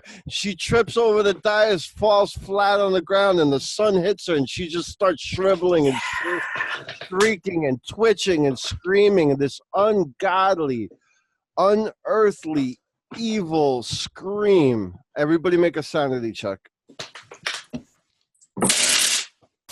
Yes. Failed. Failed. Whoever passed, take 2. If you pass, take 2. If you fail, take 4. This sound will haunt you probably for the rest of your life. And not only the scream, but seeing this body liquefy in front of you because of sunlight, as it just turns into this oozing puddle, bubbling, sulfur-smelling, wretched evil. And the creature goes slump, releasing your arm, and it just falls to the ground. You Find see that delicious bitch. a couple greens running up the stairs, and as they're getting in the room, you see bullets fly through the back, taking off a piece of their head. One of them falls over, and you hear the whistles of the bobbies downstairs, and it's pandemonium.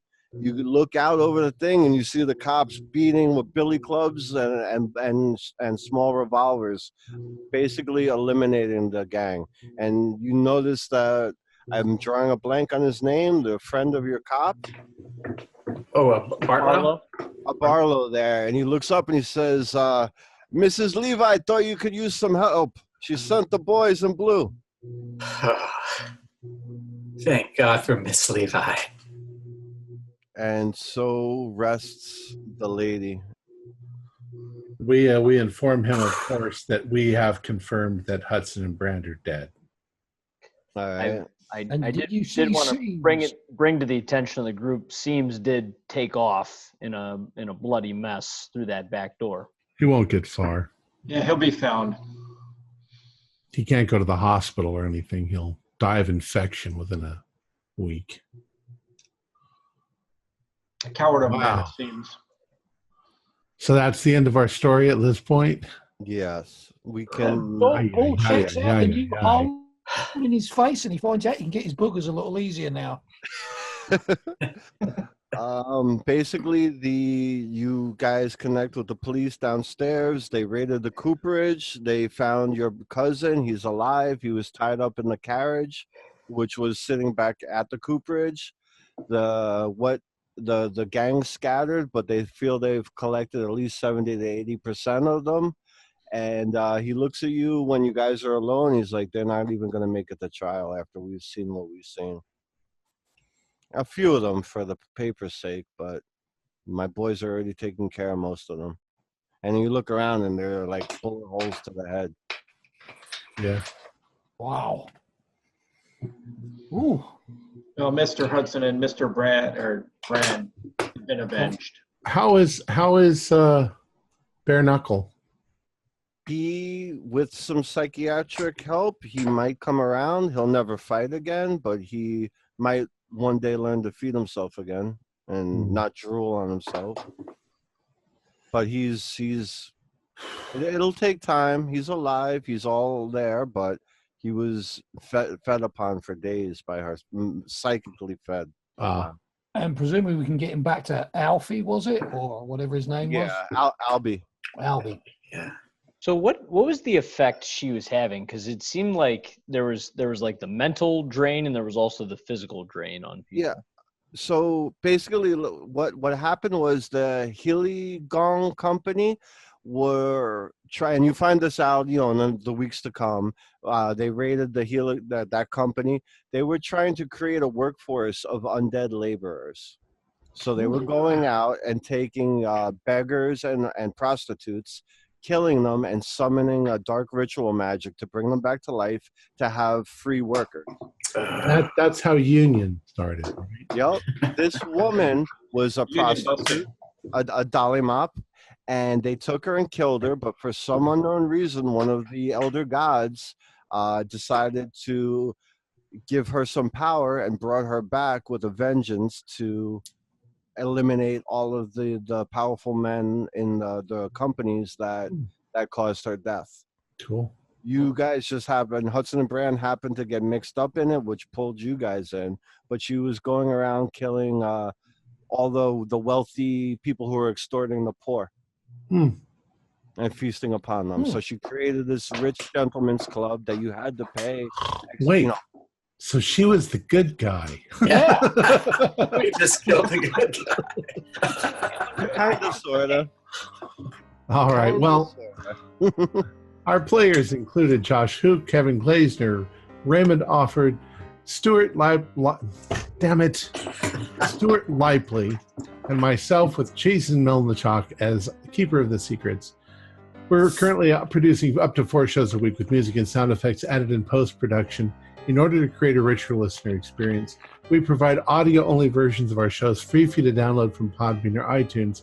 If you'd like to become a patron, visit our Patreon account. Just $1 or $2 a month helps us a lot. You can find a link in the description below. Like, share, and subscribe to our channel, and punch that bell icon for updates on our latest shows, and leave us some comments. We enjoy reading them and answering any questions you might have. This is Tom Rayleigh, together with all the members of our gaming club, inviting you to journey with us once again into the darkness for another adventure into the universe of H.P. Lovecraft and the Call of Cthulhu role-playing game. Until next time, good luck and good gaming.